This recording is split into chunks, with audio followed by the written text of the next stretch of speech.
what is the root cause of why this patient is sitting here in front of me? What's been going on in their life for the last few weeks, months, years, which means they're sitting in front of me today with this problem. Turns out our health and our well-being is determined by the quality of our thoughts, the quality of our mind, the quality of our ability to engage with our life in ways that create a sense of well-being and happiness instead of disconnection and disease. And yes, we have to fix the brain in order to fix the mind. And that's a lot of the work we both have done about how do we create health through restoring the body's optimal functioning systems. That's what functional medicine is. But once you've done that, and I've written a whole book about it called The Ultra Mind Solution, which is how to fix your broken brain by fixing your body first. Then comes the question of how do you build a happy life? How do you look at your mind in a way that allows you to engage with life, be fully present, meet the people in your life with joy and equanimity, and to do the things in your life you want to do? And that is a really tough question. So our mindset and our mind determines so much of what happens with our health and everything else in our life. So what are the start with like the three ways that people can practice happiness on a daily basis? And then we're gonna get into like why the heck you wrote this book in the first place. Yeah, look, I mean, you mentioned happiness, right? And so maybe we can get to that shortly. What do I mean when I say happiness? Because, you can say the word happiness, Mark, to 10 different people, and they may have 10 different interpretations of what that means, right? So I have a term in the book called core happiness, which is the sort of happiness I think every single one of us wants in our life. Now, the image of happiness that's presented to us by society and advertising is that billboard image of, the smiling couple with their kids on a beach with the ocean behind them, right? And we think that's Kind happiness. of like the ones in your book. Yeah, kind of like the nice images in the book. Yeah. But I think it can be misleading because we spend all our time trying to work hard, trying to earn more money, trying to acquire more things so that we can lead what we think is this happy life. But that billboard image is a pleasurable experience. It can form part of a happy life, but I don't think that's what happiness is. So Mm, I wrote the book because there's a very strong link between happiness and health. We can definitely get to that. But when I say happiness, I mean core happiness. And core happiness, I want people to think of as a three-legged stool, right? Just as you can mm, work on your muscle strength by going to the gym each day and lifting weights. If you consistently lift weights, you're going to get stronger. I've created this core happiness model for people. So I say, if you work on the three legs of this stool regularly with simple things that don't take long, that don't cost any money, you are also going to become happier. So the three legs of this core happiness stool are alignment, contentment, and control. Now, when I say alignment, I mean when the person who you really are inside and the person who you are actually being out there in the world are one and the same. That's alignment. So mm, it's when your mm. inner values and your external actions start to match up. Contentment is the second leg. What are those things that you can do day to day that give you that feeling of calm and peace and contentment? But the third leg is very, very important. It's control. Now, Mm. control can often be another term that can be misinterpreted, right? I'm not Yeah, talking about controlling external events because, yeah. the last 2 years have shown us whatever we want to happen in the world is going to do what the world is going to do, right? This is not about controlling external events. This is not about controlling what other people do. This is about a sense of control. What are the things you can do in your life that give you a sense of control? Because the research shows us people with a sense of control over their lives, they have more motivation, they have higher levels of success, they live longer, they're healthier, and they're happier. So Mm. this model, basically, it's actually very simple. I've been talking about it for the last few months in the UK. People really, really like it because it's very practical. And you can look at various things in your life and go, which leg of the stool are they working on? If you're strengthening that leg of the stool, you're going to be strengthening your happiness. But it also helps people figure out why certain things, when they do them, they think they're making them feel good, but ultimately they're actually weakening those legs and therefore weakening their happiness. So that's the kind of overarching model. I mean, we can get into some practical things if you want, but I thought at the start it's probably worth explaining what exactly do I mean by happiness? It's really around your thinking, right? How do you fix your thinking Yeah. to create happiness? Because two two people can have exactly the same experience and have very different responses to that experience. And it reminds me of a quote from Viktor Frankl, who was a victim of a concentration camp and who was in Auschwitz, which you can imagine would be the most hopeless, horrible possible scenario to be in. And he wrote a book called Man's Search for Meaning, in which he said, between stimulus and response, there's a choice. And in that choice lies our freedom. In other words, we can't control our external circumstances. We can't control the stimulus, but we can control our response, our way of thinking about it, feeling about it, interacting with it. I always Yeah. joke, if James Bond has a gun to his head, it's one experience for him. If Woody Allen has a gun to his head, it's same gun, very different internal experience and interpretation. So it's Yeah. often the interpretation and meaning we give to our lives that causes the discomfort and the unhappiness.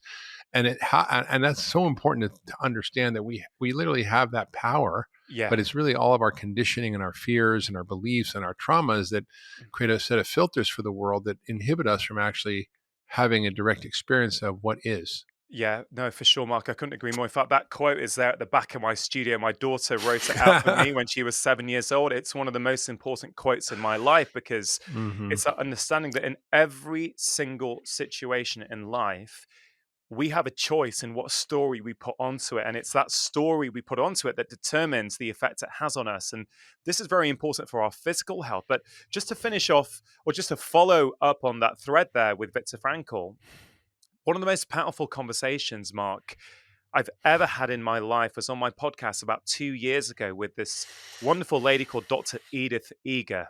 Now, when I spoke Mm. to her, she was 93 years old, right? Wow. When she was 16, she grew up in Eastern Europe. She got a knock on the door, and with no warning, her parents, her and her sister got put on a train to Auschwitz concentration camp, Yeah. right? Yeah. Within 2 hours of getting there, both of her parents were murdered, right? And Wow.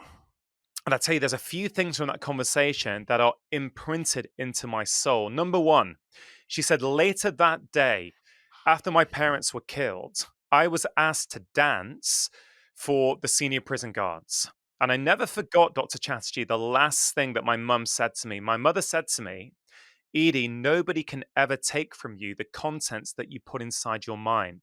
So she said to me, when I was dancing, I was not dancing in Auschwitz. In my mind, I was dancing in Budapest Opera House. I had a beautiful dress on. There was an orchestra playing. There was a full house. In my mind, that's what I was dancing in. And Mark, I thought, okay, that's pretty incredible. Then she said, in the following years, whilst in Auschwitz, she started to see the prison guards as the prisoners. She said they weren't living their life. In my mind, I was free. I thought that was pretty incredible, Mark. And then the final thing she said to me, which I think about pretty much every day, she said, Rangan, I can tell you this. Listen, I have lived in Auschwitz, and I can tell you that the greatest prison you will ever live inside is the prison you create inside your own mind. Absolutely. And this is what we do, Mark, every day. Your patients, my patients, ourselves potentially. We create this mental turmoil with the way we interpret things. And one of the chapters in the book, it's my favorite chapter, is chapter 5. It's called Seek Out Friction. And I would say this is probably the thing that's had the biggest impact on my happiness, but also my physical health over the past few years. It's this understanding that in every situation, I can choose a different response. So, seek out Yeah. friction means look for social friction in your life, right? And use it as a teacher. So, if someone cuts you up in the road, right, instead of going, "Oh, I can't believe they did that. They shouldn't be driving. They should get their eyes checked." Right? What we don't realize is that creates emotional tension in our body. That emotional Hmm. stress is not neutral. It leads to what I call junk happiness habits, which we can touch on later. But Yeah. Yeah. you don't have to take that response. You can actually, in the book, one of my tips is to say, make that other person a hero. What story do you need to create in your mind to make that person a hero? Maybe that person is running late for his job, and he's scared he's going to lose it and he won't be able to pay his mortgage. Maybe it's a mother whose daughter was up last night with earache. You know what I've learned, Mark, is for your happiness, the truth of the situation actually doesn't matter. What matters is the story you put on top of it. Yeah. I mean, that's what Gabor Mate says. When trauma isn't what happens to you, it's the meaning you make from what happens to you. And I think we have awful things that do happen to people, and certainly they've happened to me. But it's how you transmute those and how you think about them in the prisons of your own mind. You're right. The greatest prisons we have are our own minds, and they keep us from happiness. Yeah, and what I'd say is a really, really practical thing that people can do, right? The first really super practical thing I'm going to talk about is every day, if you can, but even once a week, look for some friction in your life, social friction, right? I call it working out in the social gym instead of the physical gym. Work out in the social Yeah. gym. Well, maybe there was an email from your boss that really bothered you, and you were like, I can't believe my boss sent that to me. I've worked in this company for 5 years. They should know that I know how to do my job. Understand that you are creating a disempowering narrative, and that is creating tension and stress in your body that you will need a junk happiness habit like sugar or alcohol or too much time on social media or staying up late on box sets, whatever. You will need to neutralize that in some way. Instead, practice rewriting that story. Think about what else can you say. Oh, what might be going on in my boss's life? Maybe my boss is under pressure. Maybe my boss has a sick child. As I say, I said the truth for your happiness doesn't matter. And Mark, for some people, that's quite a controversial statement. But Yeah, I for sure. but I want to sort of let me make it really practical for people. Most people listening know the feeling of being in a relationship when there is a disagreement or an argument. Hmm. Hmm. And if anyone listening or watching does not know that feeling, try and imagine what it might be like. But I'm pretty sure all of us know If what that. that's you, I want to meet you and have a conversation. Yeah, exactly. So let's think about it. Let's say it's a couple having a fight or a heated disagreement. Well, let's think about this. What actually happened in that situation? Well, it kind of depends, Mark, who you ask. If you ask one partner, they'll give you one report of that situation. And if you walk around the side of the table to the other partner and ask them, they may well give you a completely different report Mm. of the Hmm. same situation, right? So one thing happened, two different realities. So Yeah. what does that teach us? It teaches us, well, hold on, there are multiple realities in any given situation. Psychologists did a study here in the UK, Mark, right? They took soccer fans, right, from two different teams, and they showed them the same incident from a game. And they asked both sets of fans what happened. Now, remarkably, both different sets of fans reported seeing something completely different from the same Yeah. incident, right? So, the point I'm trying to make is every situation has multiple realities. You can train yourself to choose a story that empowers you rather than enslaves you. And I think if you can do this, because I've been doing this for about 5 years now, I used to really struggle. My internal state used to really be affected by the actions of other people. If people treated me nicely and in a certain way, yeah, I felt great. If they didn't, I wouldn't feel so good. I'd create disempowering narratives. I'd probably go and use sugar to soothe how I felt a little bit, although I didn't realize it at the time, right? And I do this pretty much every day. It takes me a few minutes each day, sometimes in the evening. When did I get triggered today? What new story can I rewrite there? How can I make the other person a hero? And I promise with time, it starts to become automatic. So these days I find I relatively rarely do I get triggered, Mark. And if I do, it's an opportunity for me to learn something about myself. Why? Has it tapped on a insecurity? Am I sleep deprived at the moment and working too hard? And so I'm overly emotional. And Mark, why are we talking about this kind of stuff on a health podcast, right? Well, I'll tell you why. Because why did I write Happy Mind, Happy Life, right? Because like you, and you've been a huge inspiration to me, like you, I'm always trying to think, what is the root cause of why this patient is sitting here in front of me? What's been going on in their life for the last few weeks, the last few months, the last few years, which means they're sitting in front of me today with this problem. And for many years, like you, I've been talking about lifestyle, Mark. You've been doing it for way longer than I have. Um, and I've said in the media on multiple occasions over the last 6 or 7 years that 80 to 90% of what we see as doctors is in some way related to our collective modern lifestyles. And I Yeah. stand by that. But for the last few years, there's been this idea niggling away in the back of my mind, which is it lifestyle? Is that the upstream driver? Or could there be something that's even more important? Because some people, they'll buy one of your books, Mark, right? Or they'll go on one of your plans and they'll change their diet and their lifestyle for 4 weeks or 8 weeks, and they'll feel fantastic, right? But a few of them will end up after a few months back to where they were before, right? It's not knowledge wasn't the problem. They got the knowledge, they felt better, but they flipped back. And I thought, okay, what's going on there? Right. That's one thing I was thinking about. And the other thing I was thinking about is many of my patients were changing their lifestyle.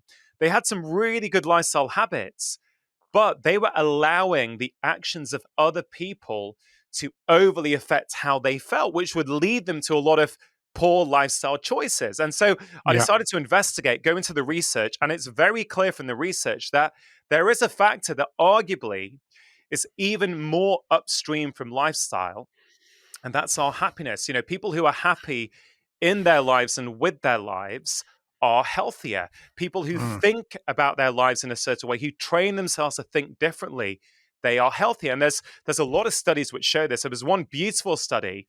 They looked at these nuns throughout the course of their career, their lifetimes. And what was amazing about these nuns was that actually they had the same lifestyle, right? So Yeah. one reason why health is linked to happiness, Mark, is because people who are happier, more content with their life, naturally make better lifestyle choices. I think that's quite obvious. People who feel pretty good, actually, they have less needs to, have a bottle of wine every evening. They have less need to dive into a tub of Ben and Jerry's in the evening if they're content, because a lot of the time we use that to soothe stress. But this nun study shows a second reason, right? Over the course of their lives, these nuns had the same lifestyle, but the researchers could see that early on in their life, when they tracked them, the happier nuns lived significantly longer and they were significantly healthier. Lifestyle is the same, but those with the positive emotions actually were happier. And then, more recently, we see in laboratories where researchers take people in and they inject them with rhinovirus up their nostril, which, as you Yeah. know, Mark, is the virus that causes the common cold. They could determine with statistical significance who would get sick depending on their mood state. So the not so positive mood category, that's me trying to be kind in how I talk about this, right? They got sick 3 times as often Yeah. as the other group, right? So everywhere we look in the research. And so for me, it was like, okay, Rangan, well, how can I make this practical and relevant to my patients? Because I think this happiness piece, I think the way that we think, our thoughts, I think this is a missing piece in health that not Yeah. enough people are talking about. For sure. I mean, so much comes up when you're talking. I mean, um, the number of things that struck me sort of reminded me of a book that was a huge influence on me when I was in college 40 years ago, called Mind is Healer, Mind is Slayer, by Ken Pelletier, who's still out there doing this work, believe it or not. Wow. Just recounting the science and the stories back then. And then there's, of course, Bernie Siegel and Love, Medicine, and Miracles, where he talked about the power of love and connection and our thinking to actually cure cancer. And he was an oncologic surgeon and saw case after case where this was true. And then there are incredible amounts of data from the NIH and others on the whole field of psychoneuroimmunology, which Candace Pert put forth in her book, Molecules of Emotion. So, literally, our body, every cell, our immune system, our microbiome, our gut are listening to our thoughts. They're eavesdropping on our thoughts. And those thoughts are transmuted into biochemical signals, into changes in gene expression, into changes in inflammation and changes in hormones that have real biological impact on our bodies. And it is both daunting to think about that, because it means like we actually have to regulate our minds, which is not something we learn how to do. I mean, we thought, exercise, eat right, sleep. Okay, I can do all that. But training the brain, training the mind, mastering the mind, that's something that's find very difficult for most people. That's what the Buddha was teaching. How do we disconnect from the ordinary stories, our ordinary mind, which creates distinction, separation, division, disconnection that's driven by our ego? And how do we enter into a state of connection Yeah. and harmony with our experience? And I just, and you mentioned a couple of things about triggers. And I think that's a beautiful frame. If you have a trigger, if something comes up where you feel in your body, in your gut, in your stomach, in your heart, if you feel some physiologic change in you, in your state, in response to something external, that's a gift. That means something is going on that gives you an opportunity to look at what that is. Now, it could be something objectionable or real that you need to be dealing with, like, somebody's got a gun to your head, or it could be just an imagined threat that's not actually real that you're making up and interpreting that on the world. Yeah.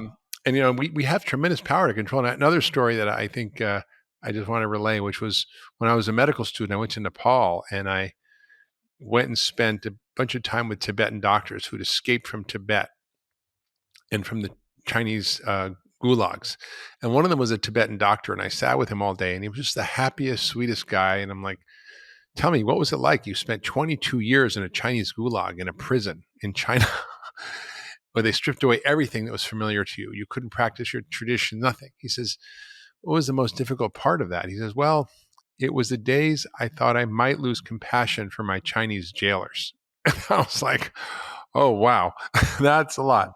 Like I think so. It really is not an easy task for us as humans because we don't have the rituals, the rites, the constructs, the ways of thinking about how to do this. We've had guests Yeah. on the podcast like Byron Katie, who talks about really being able to look at your thoughts differently, to ask if they're true, to navigate to different interpretations of the meaning we put on things. And unless we train our brain, unless we master our Yeah. minds, unless we take hold of them, they basically run the show. And we don't want our little self running the show, except if we're in danger, which is not true for most of us most of the time. Yeah, yeah, really powerful, Mark. And again, you mentioned Dr. Gabor Mate before. In his last book, he detailed a lot of the research showing that people who struggle to forgive, people who are chronically angry, people who hold on to resentment and can't let go. He showed he detailed a lot of research showing a very strong association with the development of all kinds of chronic illness like autoimmune disease, all kinds of other chronic disease, which again, I'm not putting blame on people. I know we've got to be very sensitive when talking about this topic, right? But I think the research is very compelling that our emotions, our thoughts. I had a patient once, Mark, um, that I wrote about a couple of books ago, who I was struggling with her to get her blood pressure down. She had high blood pressure. We were making all kinds of lifestyle changes, all sorts of things. She was making a good go of things, but I couldn't get it down. And I would notice the way she would talk regularly, and I started to dive a bit deeper, and it was very clear to me that she was struggling to let go. She could not forgive her ex-husband for cheating on her. Now, look, first of all, I understand that. I have compassion For for sure. that, For sure. right? She found it very hard, but this was years afterwards. She was still really, really angry and frustrated. And I explained to her that I don't think this is helping you. This is not really helping you with your blood pressure. Don't forgive for your ex-husband, forgive for yourself. And I went Yeah. through some exercises with her. And I'm not kidding you, Mark. Within a few months of doing these forgiveness exercises, her blood pressure started to come down and normalized. I didn't make any more lifestyle changes with her. Again, the point, this is why I wrote the book, is because I feel this is a missing piece in health, Mark, that a lot of people are simply not talking about enough our emotions, our thoughts, holding on to anger. You mentioned compassion there, right? It was a very Yeah. powerful story you mentioned. And I mentioned before, one of the most practical and powerful things I do is I look for social friction each day and I use it as a teacher. And I mentioned one thing people can try and Yeah. do is make that person a hero. Now, for some people, they go, "No, I can't do that in every case." I'm like, "Okay, fine." The other phrase that I often use, which I've used on myself, is a phrase that I've discussed on my podcast many times, which is, if I was that other person, I'd be behaving in exactly the same way as them. And if you really understand that phrase and really sit with it, it basically means if I was that other person with their childhood, with the bullying they had when they were kids, Mm, with their parents, with the toxic first boss that they had when they were 17, you know, if I were them, I'd probably be acting in exactly the same way as them. And yeah. again, Yeah. my podcast has taught me so much here. I spoke to a guy called John McAvoy, right? This is just an incredible story, Mark. But John McAvoy, 10 years ago to this day, he was locked up in the maximum security prison in Europe, in Belmarsh. He was locked up with the 7-7 bombers. He was on Britain's most wanted criminals. He's one of the most incredible people I've met, right? Because when he was in jail, something happened. He was there. He thought it was him against the system. He committed crimes. He committed armed robbery. And one night he saw on the television his best friend got killed in a car chase in Holland. And literally overnight, he decided to change the story on his life. He realized that everything in his mind was just a lie. He's created this fictional narrative that's resulted in him being in prison. He changed the Yeah. narrative. And within a few years, through the power of sport and exercise, he was a free man. He's now a free man, inspiring people all over the world to get active. Now, what's really interesting for that story, the first time he came on my show, I spoke to him for about 2 hours and 40 minutes. It was the most compelling story I've ever heard. When he was a kid, right, his dad died before he was born. All the male role models in his life were criminals. They were armed robbers. That's all he saw. They all drove nice cars, wore nice shoes. They all treated women with respect. That was his model of the world. And, the truth is, at the end of that conversation, when John left the house, I remember saying to my wife, Mark, I said, hey, babe, if I was John, if I had his upbringing, I'm certain I'd be locked up in jail right now. Right, I was Yeah. that convinced, and why this phrase is so powerful, because it helps you lead with compassion when you're struggling with the actions of someone else. And I use this whenever I do struggle. I go, Rangan, if you were that person, you'd be acting in exactly the same way. It doesn't make it right, right? It doesn't mean you have to put up with behavior that's not acceptable, but you take the emotional sting out of it, which number one has impacts for your physical health and all your lifestyle choices or behaviors later that day. But number two, it also helps you make better decisions, right? Because a lot of people don't realize you can think of your brain in, this is an oversimplistic explanation of the brain, but you can think of it in two parts: the logical, rational part of the brain at the front, and the emotional part of the brain in the middle towards the back, right? And both of these parts of the brain are always vying for top spot. To make good decisions, you want your rational brain online in your prefrontal cortex, Yeah. right? But if you get really triggered and are feeling really stressed and emotional, I can't believe they acted like that or are treating me like this, you basically take your prefrontal cortex offline and your emotions start to rule the roost. So, this is so powerful. Yes, it makes you feel better. You'll make better decisions, but it's also going to help you with your physical health. Yeah. Yeah. It's amazing. I mean, someone said to me that resentment is like drinking poison and expecting the other person to die. Yeah. But it's not, you Mark, know, can I say on that, right? Because a lot of people, they'll hear that and go, yeah, okay, that's fine. But I've got this situation in my life where it's really tricky. I get it. Some situations are hard. But the key message in this book, with all the practical tips, right, is that these are trainable skills. Happiness is a trainable skill, right? It's not something that Yeah. just Tell happens us to about that. us. How do you train for happiness? We do know how to train for a marathon. We know how to, train for losing weight. We know how to train for a tennis match. How do you train for happiness? Yeah, this is why I created this core happiness model, which underpins the entire book. Every single practical intervention comes back to that. Are you working on one of these three legs: alignment, contentment, or control? So let's take alignment, for example, right? So, alignment. How do we work on our alignment? Well, there's many practical exercises we can do, but a really simple one that I like, which I hope your audience find useful, is, in fact, Mark, I can try it on you now if you're up for giving it a go.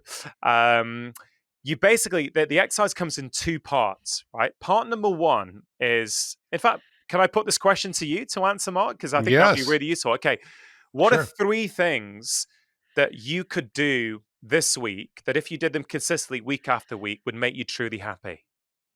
I mean, I do a lot of them actually. Yeah, so you can be things that you uh, do. one of the things that's really important to me is I have a group of men friends that we've been friends for 30, 40 years, most of us. And we meet every week for 2 hours on Zoom. And it's such a nourishing, deeply connected time for talking, getting known, being seen, laughing, helping each other through challenging moments, celebrating each other when it's time to be celebrated. And that contributes so much to my happiness. Okay. I think the other thing that I think really contributes to my happiness is similar. It's really staying connected and involved with my community of friends. And the third is being in service when I'm outside of myself, doing things that are not for me but helping others. I generally feel way happier. Yeah. So thank you for sharing that. So that's the first part of the exercise. You define three what I call happiness habits. The second part of the exercise is now it's called write your happy ending. So now imagine, Mark, you're on your deathbed, right? You're lying there and you're looking back on your life. What are three things you will want to have done with your life? That I had been done, or No, that that you I three things that you hope, like when you're there, you're looking back going, yeah, I've done these three things. My I've life done those two is, things. yeah. Uh, love more, laugh more, dance more. Okay, so I love that. So now then the next part is you bring those two things together. It's like if you do those three happiness habits weekly, will you get the happiness ending that you want? And you said love more, right? That's relationships, right? It's having more Yeah, connected relationships. And the first two happiness habits for you were all around relationships, right?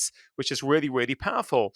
I'm sure on your deathbed you'll want to have made a contribution to the world, of which, of course, you have done in spades. But again, that's on your happiness habits. And why this is a sure. powerful exercise, Mark, anyone listening or watching this right now can do that in their own life. And I'd really encourage them to either pause or do it afterwards. Just write it Yeah, down. Write it down, because here's the thing: a lot of people say on their deathbeds, well, we know what people are going to say on their deathbed, Mark, because palliative care nurses tell us all the yeah, time, right? yeah, Bronica told us in her book, Five Regrets of the Dying. What do people consistently say? I wish I'd worked less. I wish I spent more time with my friends and family. I wish I'd allowed myself to be happy. And then the one which gets me every time, Mark, is this one. I wish I'd lived my life and not the life that other people expected of me. Right. And yes, this is such a powerful exercise because we know what we're going to say. And then if a lot of people go, yeah, I want my deathbed, I want to have spent really quality time with my friends and family. And then they look at their day to day, week to week life and go, wait a minute, I'm so busy. I'm so busy trying to acquire more things, get a promotion, get more money, do more stuff, right? That I have no time for those friends and family. And again, this is not an exercise about beating yourself up. It's about bringing intention to your life and going, the truth is, Mark, this was me a few years ago. I was neglecting yeah, my friends. Right? I was so busy with work. I wasn't seeing my friends as much. I probably wasn't seeing my wife and kids as much as I wanted to. And I made changes because I realized, wait a minute, you're going to get to your deathbed and you're going to have, the things that truly bring you happy. So again, you said, what are some of these practical ways that we can start to work and train happiness? Well, for that alignment leg, I'd ask people to do that one exercise and just write it down. For me, Mark, it's very simple. On my deathbed, I've done this quite a few times now. I want to, again, have spent quality time with my friends and family. I want to have had time to engage in my passions.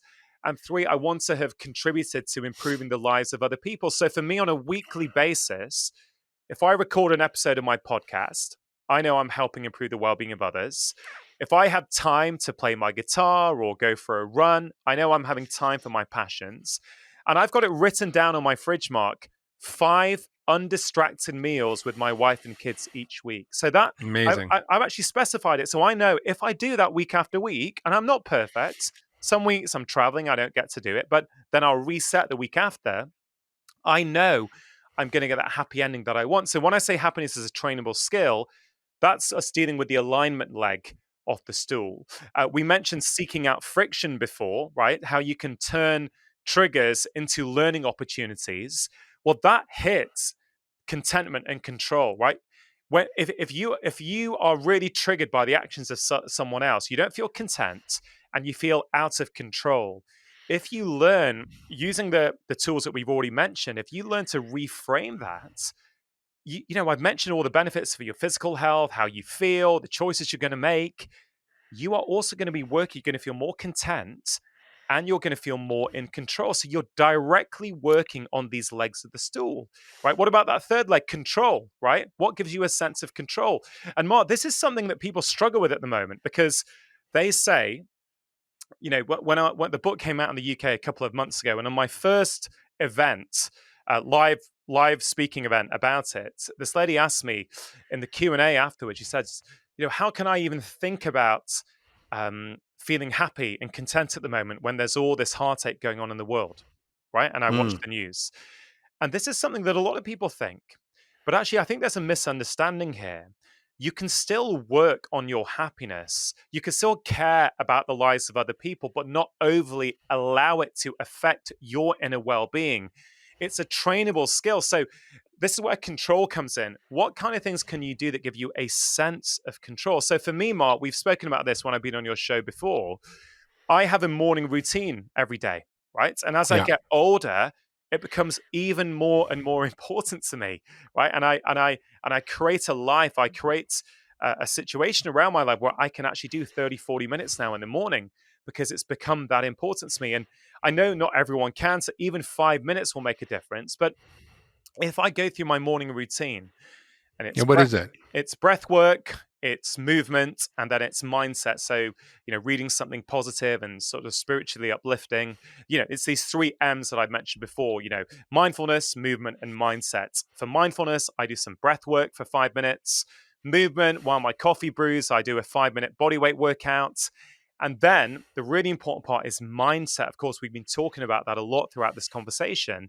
I sit there, I've got 4 or 5 books kicking around, like Viktor Frankl's Man's Search for Meaning or Edith Eger's The Gift. And I sit and read them. I'll read a Mm. chapter and it just sets me up. And what it does, it gives me a sense of control. So even if I have 100 emails to answer, even if I've got a crazy work day, even if there's really toxic stuff on the news, I know that I've done something that gives me a sense of control.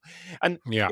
because what's the alternative, Mark? The alternative is to go, I cannot be happy unless the world around me is a certain way and people Yeah. around me act in a, that's a very disempowering place to That's be. And dangerous. I've lived Yeah. I've lived in that place for much of my life, Mark. That's the truth. And why I'm so passionate about this, this all started for me when my dad died just over 9 years ago. I helped to care for dad for years. He had lupus. He was on dialysis for 15 years. And when my dad died, it forced me to ask myself all these existential questions. Who am I? What kind of life am I leading? Am I living my own life or someone else's life? And as part of that journey, Mark, I realized actually that, you know, I can take control of my thoughts. I don't have to wait for other people around me to behave in a certain way in order for me to be happy. And I actually genuinely can care deeply for other people, but I can have some, like my mum's very elderly now. She's very immobile. I help care for her with my brother.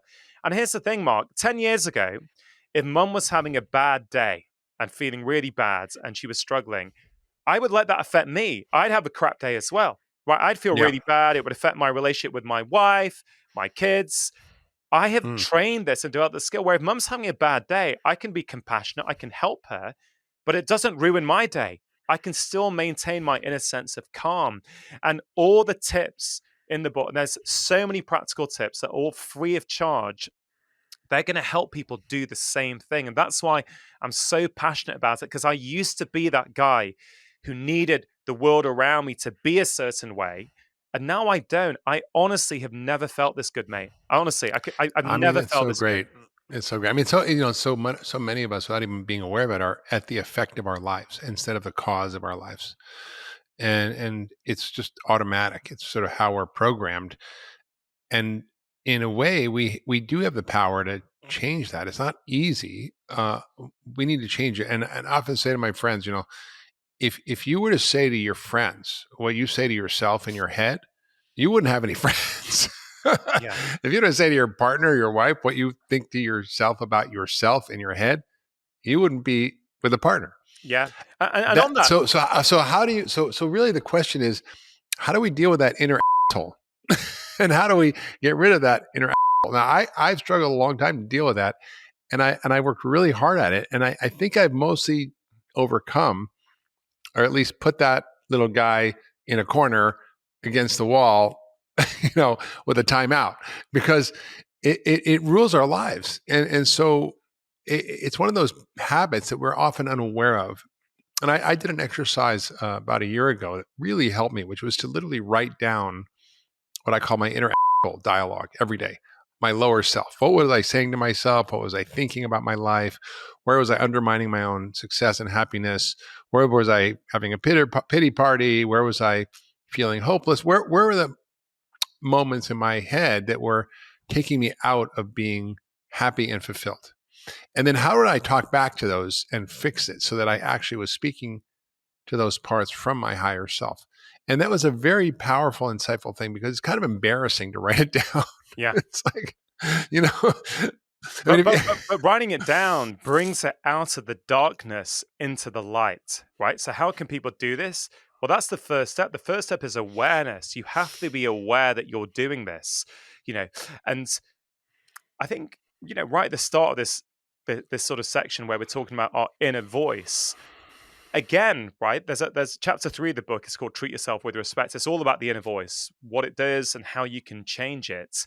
A lot of people don't realize what when they call themselves a loser or when they beat themselves up in their mind, that has a real physiological impact on the body, totally. right? So Professor Kristen Neff, who I spoke to, I think you maybe you spoke to her on your show as well. I spoke to her a couple of years ago. She's one of the world's leading experts in this area. She's been researching self-compassion for maybe 20 years now. And she shared with me on my podcast, she said, Rongan, when you talk negatively to yourself in your head, you literally activate your body's stress response. You raise levels of the hormone cortisol. I was like, that's incredible. We think it's neutral. We think we can eat well, move our bodies, sleep nicely, and still talk to ourselves negatively in our heads without an impact. And we can't, right? So it creates tension and stress. And if we bring it back to the core happiness tool for a moment, what do? You actually weaken all three legs of the core happiness stool when you talk down to yourself. You don't feel in control. In fact, you feel out of control. You don't feel content. And you're certainly not acting in alignment with who you are because no one really wants to be the kind of person who calls himself an idiot or a loser, right? So it has really Right. toxic effects. So step one is awareness.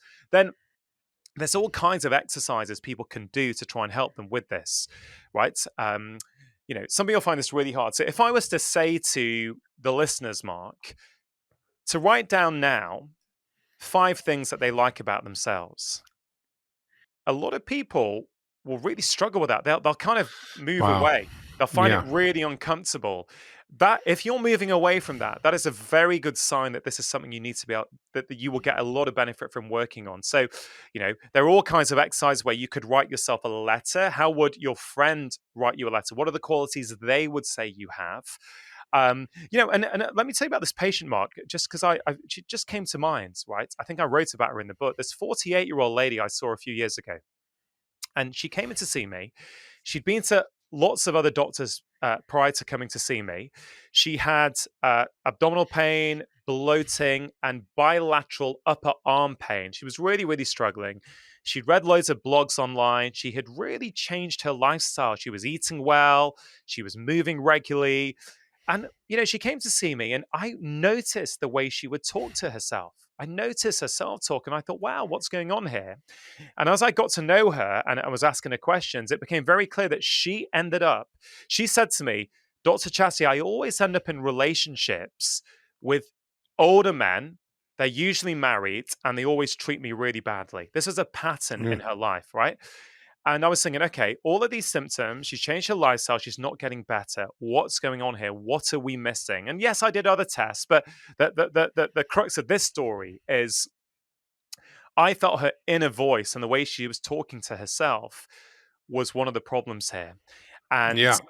as I started to get to know her better, it was very clear, right? She basically said to me in one consultation, when she was a kid, she perceived her older sister to have got more attention than her, right? And that was it. She basically had learned to take less attention. She didn't feel she was worthy of proper attention and people treating her well because of her childhood conditioning. And I was saying that conditioning may well have served you as a child to get you through, but it's no longer serving you. And I'm sure this is contributing to the way you're talking to yourself, the way you feel about yourself, and the fact that you're ending up in these kind of toxic relationships. Yeah. And I recommend that she see a therapist. She didn't want to, right? She didn't want to. She didn't have a trust. Whatever reason. So I went through some of these self-compassion exercises with her. And Mark, honestly, within months, she was starting to feel better. 6 months later, right? 6 months later, she ended up getting into a relationship with a guy of her age who treated her really well. And 3 months Wow. after that, all her symptoms had gone, right? Completely gone. Wow. And they've not come back since. And again, this is a missing link in health. Our emotions, the way we talk to ourselves, it's another pillar that people need to work on. So, self compassion, there's many ways you can do it. I mentioned a couple. There's also something called the mirror exercise that I write about in the book, which is, can you look in the mirror and stare at yourself with a compassionate gaze? Now, many people can't, Mark, right? You look and you'll want to look away. You can't look at Yeah. yourself lovingly, tenderly, like you might do your partner or your child. And Yeah. again, you can train yourself to do this. There's lots of guidance in the book that are going to help people do this. But again, you and me both, Mark, are interested in holistic health. What are all the various factors that play into the health and happiness of the person in front of us? And that inner voice is Yeah. absolutely key. It's so important, and I think that's the hardest thing to master, but it can be done. It's like, Can be done. when I remember when I was, 50, I couldn't do 10 push-ups. And now, I can do almost 100 without stopping, and I'm more than 10 years older. So Yeah, and sorry, we Mark, I was just can going to say change. what we can change, and another motivator might be for people, right? As it was for me. If you don't change this, not only will it affect you, what do you think your children are going to pick up? Right? This is so common. We have this negative. Oh, you're such a loser! I can't believe you did that. Oh man, you should know better.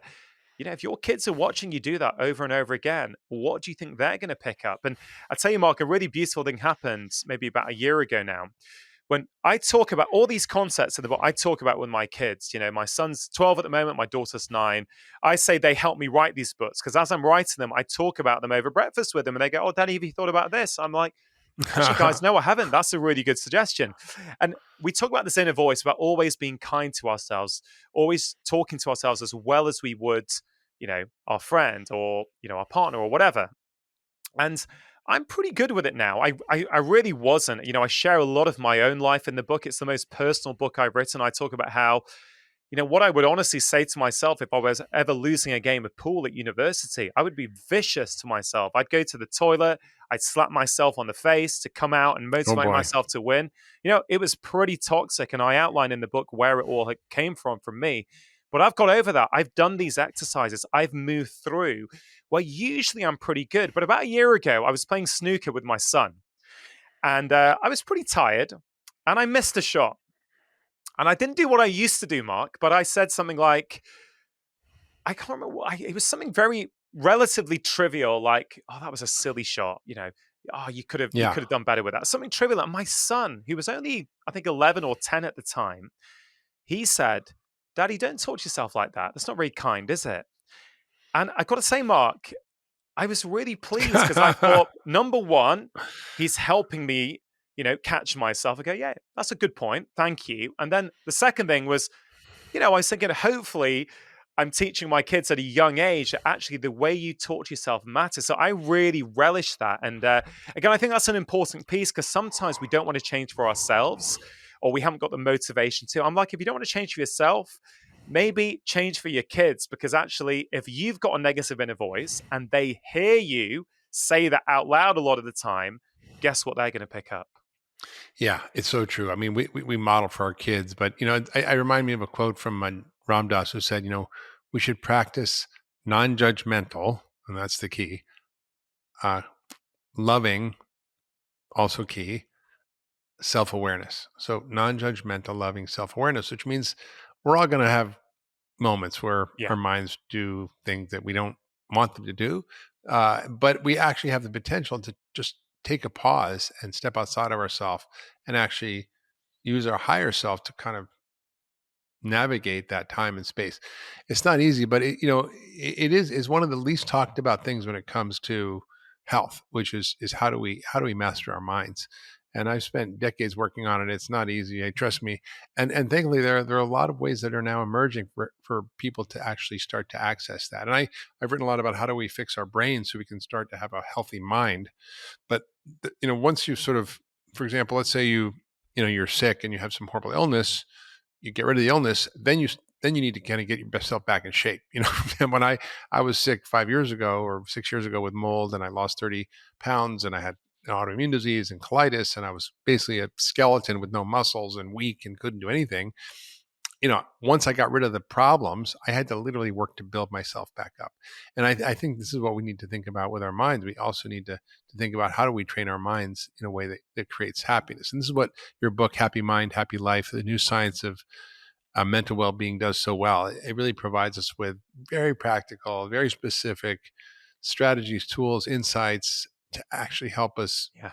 get a little bit happier. Yeah, I mean, thanks, Mark. I mean, I've got to say, I've not written as many books as you yet, Yeah, you're um, younger. but You got 20 yeah, years I'm yet. younger, and I but got 20 years on you, I think.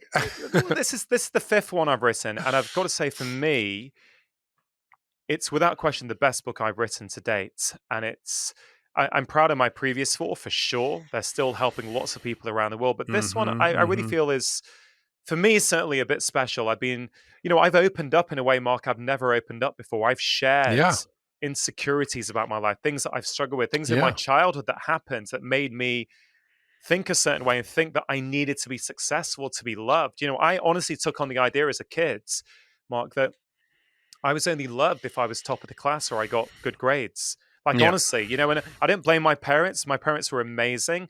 They had a lot of struggle. They were immigrants from India to the UK. They had a lot of struggle, and they didn't want me and my brother to have the same struggle. So they wanted me to excel at school. So if I came yeah. back home with 19 out of 20, they were like, why didn't you get 20? If I got 99%, it's like, well, why didn't you get 100%? What did you get wrong? Now, they did it because they wanted the best for me. The problem is, when I was a kid, Mark, I took on the idea that actually I'm only enough, I'm only loved if I've got top marks and I'm top dog. And I can tell you, I've lived much of my life like that. It's a very lonely place to be. You have all kinds of compensatory behaviors and habits on the back of that. And as I've kind of healed that part within me, as I now know that I am enough in who I am. I like the person I see in the mirror Hmm. now, in a way that I probably didn't for much of my life. And that's why Yeah. it's really interesting, Mark, where I'm talking to you, what, 2 months after this book has come out in the UK, right? And I'll Mm. tell you, a couple of things on that, and I'd love to see your perspective on this. When you did that happiness exercise before, about the 3 things that you could do this week that would make you happy and the 3 things you want on your deathbed, not nothing there was writing New York Times bestsellers, right? No, No definitely part of not. no part of that. Even though you've written, what, 10 plus or however many, and I'm sure your next, 14 now. right? Maybe 15 coming Yeah, soon. incredible. So I think that's really, really interesting, right? It's because a lot of people will look to someone like you or me and go, oh, you're really successful. I want what you've got. But Mm. actually, we all kind of want the same things at their core. And this is the first bookmark, right? It was really interesting. One of my friends phoned me the week before it came out and said, hey, look, you must be you're really excited. You think, hope he's going to do really well. And I said, you know what? Honestly, I really feel I'm at that stage of my life now because of all the tools in the book that I've been practicing for a few years. I said, look, I know this is a great book. Like I said that with no arrogance, I know this book will help anyone who reads it. But whether this book does well or not is no reflection of who I am. If no one buys the That's book, right. if it doesn't sell any copies, right, and it tanks, I'm still a great person. I'm still a great husband. I'm still a great dad. It has no effect on my self worth. And I genuinely, Mark, felt I'd got to that place. And the irony, Mark, and this is, I guess, spiritual and how you want to look at it. The irony is, this book has been the most successful out of any of the books that I've written. They've all done well. This one Yeah. is just blowing up in the UK. And I also remember when I got the call from my publisher, right, the week after the book came out, and my publisher sent me a text, said, "Hey, can you give us a call?" And I was like, "This is weird. I never get a text like this." And I Ah, phoned her. She said, "Rangan, I just want to share with you. We just found out you're going to be number one on the Sunday Times paperback list this weekend. uh-huh. Huge congratulations!" Yeah. And I got to tell you, Mark, the Rangan of 5 years ago would have jumped through the roof, right? Yeah. I didn't, honestly. I'm not exaggerating. I didn't. I I've was been there. I know exactly what it you're was a, talking it about. was quiet contentment. It was like, okay, great, thanks for letting me know. My daughter still needed her sports kit washing for the next day. My wife was out. I still need to get the kids their dinner. Like, genuinely, and I think I needed to get to this point because so much of my self-worth in the past has been around external validation. It felt really good to, in that moment of, high level of success, I didn't feel much. And I, I don't want people to misinterpret that saying I'm not proud or I didn't feel content. Yeah, I did. Of But it didn't course. artificially elevate my ego in a way that it might have done 10, 15 years ago. But when you get to this sort of point, you feel more content. And the praise doesn't go Hmm. to your head, but the criticism doesn't bring you down either. You're just a Yeah. lot more equal. And, I just thought very hopefully useful for that to share for people Yeah. because it is possible to get on the other side of this stuff. That's a beautiful story. One of the things I think it's important to talk about, people might be thinking about is, well, that all sounds good, positive mindset, but isn't that a little bit just sort of not honest and integrity? I mean, bad stuff does happen.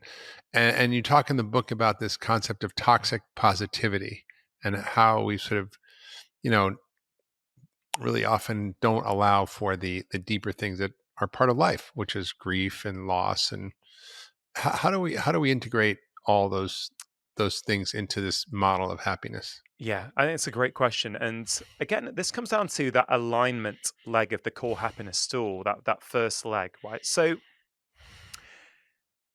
this approach is not about being positive all the time. It really isn't.